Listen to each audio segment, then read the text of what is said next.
No talk, guys. So apparently, Cory was going through some crazy allegations, but apparently it all got debunked today, and we gonna be reacting to ImDontai reaction to the whole entire drama. And honestly, this nigga so fucking funny. I just had to react to it, guys. Come on.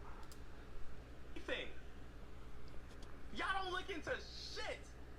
Y'all just go with the fucking memes, which is crazy for it to be a meme. Y'all and the jokes. I'll be honest. The fact that y'all niggas was actually out here making memes and shit, man, y'all can't take nothing serious. Life is a cartoon. And y'all fun their games until it affects you. Cause it's like, bro, y'all, some of y'all really need to like chill, bro. Like, lock in, bro. Pay attention, bro. Should be happening, bro. I see niggas saying, well, at least we still got Belize.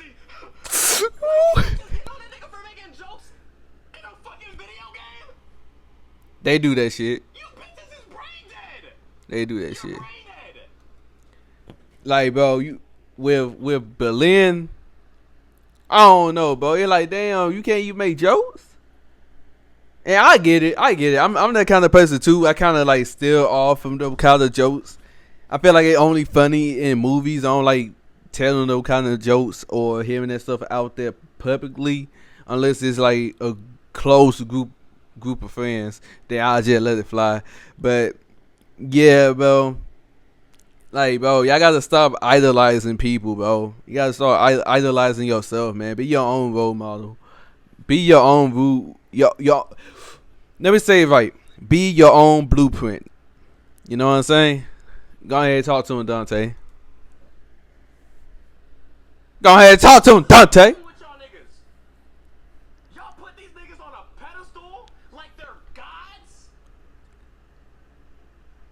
and expect them to be perfect in every aspect all around. Niggas is done with Cory because the worst flaw about him is that this nigga's a horrible boyfriend. Yeah, that nigga is a garbage boyfriend, but I ain't gonna even lie to you. But he's human at the end of the day. Like that, I do not condemn his actions, but I do understand where he was at that place. He was like what, 20 something? That happened like damn near a decade.